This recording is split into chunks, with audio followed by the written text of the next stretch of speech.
あなたは数十時間一切身動きの取れない状態に耐えられますか？ 2009 年11月24日、アメリカユタ州エルバータ近郊。僕らはこっちにある上級者コースに行くよ。また後で合流しよう。ナッティパティ洞窟と呼ばれるその洞窟の中で十数名の仲間に向かい、そう言い放った男性はジョン・エドワード・ジョーンズ。アメリカの祝日感謝祭を数日後に控え、故郷のユタ州へ帰ってきた彼は、その特別なイベントの一環として友人を引き連れてこの洞窟へ探検に訪れたんです。幼少期、父に連れられて何度もこのナッティパティ洞窟へ訪れていたジョン。今回の探検でも彼は思い出深いその景色に胸を躍らせていました。そしてここに違いない、一度挑戦したいと思ってたんだ。ジョンが指さしたのはバースカナルと呼ばれる上級者向けの細い通路。同行していた友人のうち腕に覚えのある数人だけを連れ、この場所へやってきたジョンは意気揚々とその通路に入っていきました。そしてこの後ジョンは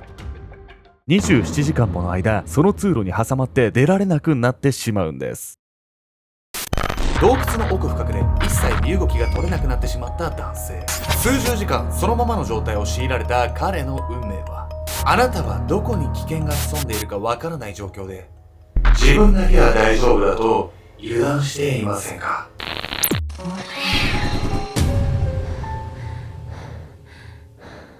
おそっす。朝ストレッチ欠かさずやり始めたらなんか肩こりがマシになってきた気が。ケンちゃんです。みんな、今年初めに立てた目標、覚えてる？やみやんこです。というわけでね、今年のね、目標はですね、やみごさんとうまく会話ができるようになるって目標だったんですけど、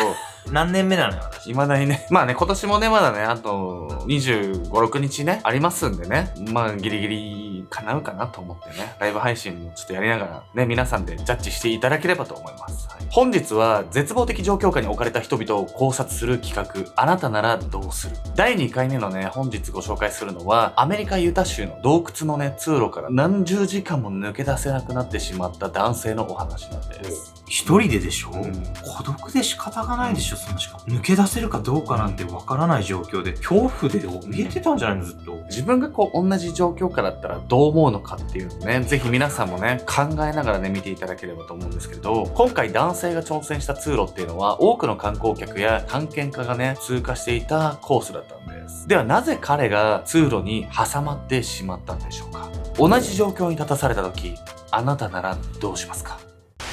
過信した男。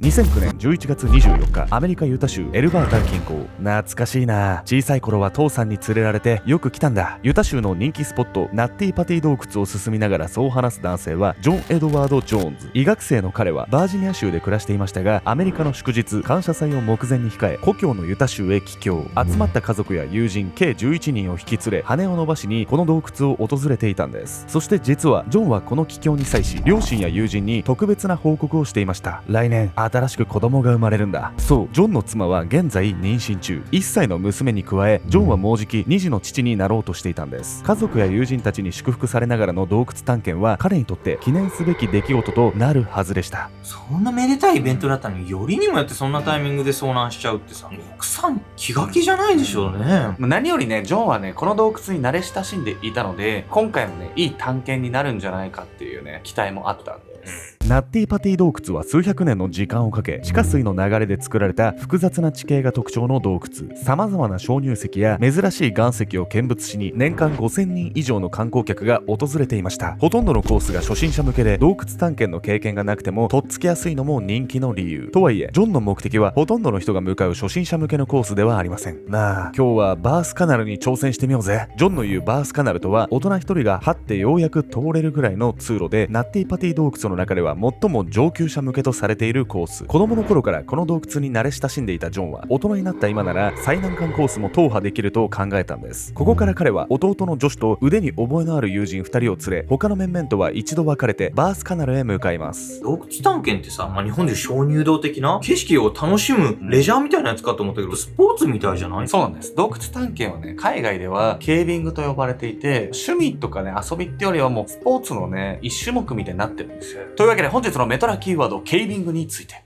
ケイビングとは洞窟探検を意味するアウトドアスポーツ。ヘルメットやヘッドランプなど必要とされる装備のハードルが低く、気軽に始められることが魅力とされているんです。一方で上級者コースになると急な岩場を登ったり、ロープを用いて懸垂加工したり、かなりハードなスポーツになってくるんです。ケイビングは個人主義のチームスポーツと呼ばれることがあります。その理由は個人の技量で楽しむスポーツでありながらも複数人で行動することが多いため、特に上級者コースは危険が伴う上、何日も地下に滞在するケースもあり、単独行動は望ましくないとされているんです。あった、ここに違いない。洞窟の中を進むうち、狭い抜け穴のようなその通路を発見したジョン。彼は弟や友人たちに先立って意気揚々とその通路へ頭を突っ込みました。兄貴、気をつけろよ。後ろから聞こえてくる弟ジョシュの声を聞きながらも、お腹と背中を上手に反らせ、繊細な動きで通路を進んでいくジョン。その動きはいかにも手慣れたもので、弟や友人たちから見てコースを進むのに何の問題もないかに見えていたんです。しかし、あれ、奥へ奥へと進むうち、その通路が思いのほか狭く、それ以上は前に進めないことに気がついたジョン。彼はやむを得ず後退しようとしますが、戻れない。そう、ジョンはいつの間にか通路の壁に挟まれ、前にも後ろにも進めない状態となっていました。それもそのはず、ジョンが入り込んだのは彼が挑戦しようとしていたバースカナルとは全く別の、狭すぎてほぼ人が通らない前人未到の穴だったんです。これはもうとんでもない間違いやらかしちゃったわね。来たって言っても子供の頃の話でしょ。体の大きさとかめっちゃ変わってるだろうし、これはなんかすごい上級者の人に引率してもらわないといけないコースだったんじゃない？いや、ほんとそうなんです。実はね、このナッティパティ洞窟では過去でもね、同様のね、事故が起こっておりまして、一時ね、洞窟閉鎖されてるんです。ナッティパティ洞窟は観光客にも優しい初級者コースと狭く入り組んだ上級者コースでかなり難易度が変わってくる洞窟。実は過去にも4回探検家やボーイスカウトが狭い穴にはまって抜け出せなくなる事故が起こっていました。その際はいずれも救出に至っているのですが、事故が多発する状況を踏まえ、ナッティパティ洞窟は2006年に一度閉鎖されることに。その後、洞窟に入る探検家全員に安全管理の徹底を証明する申請作業が条件付けられ、2009年になってまた一般に開放されたんです。そう、ジョンが穴から抜け出せなくなってしまったこの事故は、ナッティパティ洞窟のケイビングが数年ぶりに再開された矢先のこと。落ち着け、何か方法があるはずだ。動揺する気持ちを何とか抑え、ジョンは脱出の方法を必死に考えました。そしてしばらくすると、よし、彼は意を決したような表情で大きく息を吐き出します。そう、狭すぎてそれ以上進めずにいたジョンなのですが、極めて狭いそのポイントを通過した先には洗濯機の入り口ほどの広さがある L 字ポイントが見えていました。ジョンは肺の空気を一気に吐き出し、体をへこませて前へ進み、その L 字ポイントに入り込もうと考えたんです。しかし、ダメだ、息が持たない。ジョンは L 字ポイントへたどり着く前に耐えきれず息を吸い込んでしまいます。そして再び膨らんだ彼の体は壁と壁にぴったりとはまり、一切動かせなくなってしまったんです。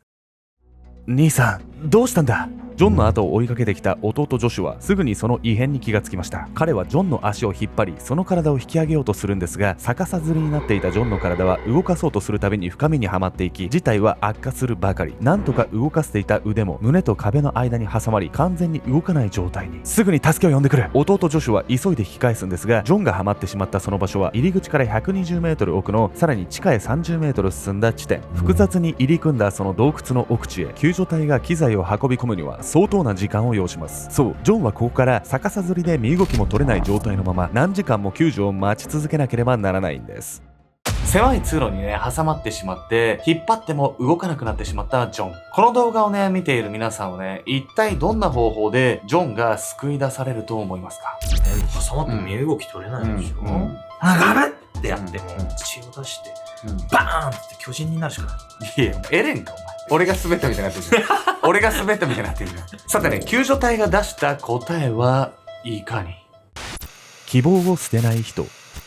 こんばんは、ジョンさん、具合はどうですか？ジョンが穴から抜け出せなくなって3時間半が過ぎた頃、ようやく1人目の救助隊員が彼の元へ駆けつけます。そしてその声に気がついたジョンはできる限りの明るい声でこう答えました。来てくれてありがとう。僕は元気さ。でも本当にここから出たいんだ。頼むよ、助けてくれ。同時に彼は次のように祈りを捧げていたと言います。妻と子供たちのためにもどうか僕を救い出してください。そう、穴に挟まりながらもジョンが気にかけていたのは妻と1歳になる娘、そして時期に生まれてくる新しい命のこと。彼が絶望的状況下にありながらも気丈に振る舞っていたのは、家族のために何としても帰らねばという強い意志からだったのかもしれません。その後、洞窟の周囲には100名以上の救助隊員が到着。ジョンが挟まっている地点まで入り込める人数には限りがあったんですが、集まった隊員たちは知恵を出し合い、あらゆる救助の手段を次々に検討していきました。救助の準備が進められる最中、ジョンの元までケーブルラジオの回線が届けられ、彼は入り口にいる最愛の妻と通話。妻からの慰めを受けながら救助の時を今か今かと待ち続けていたんです。そして最終的に採用された救助方法は、洞窟の壁にボルトで複数の滑車を埋め込み、それを使ってロープでジョンを引っ張り上げるというもの。ただ、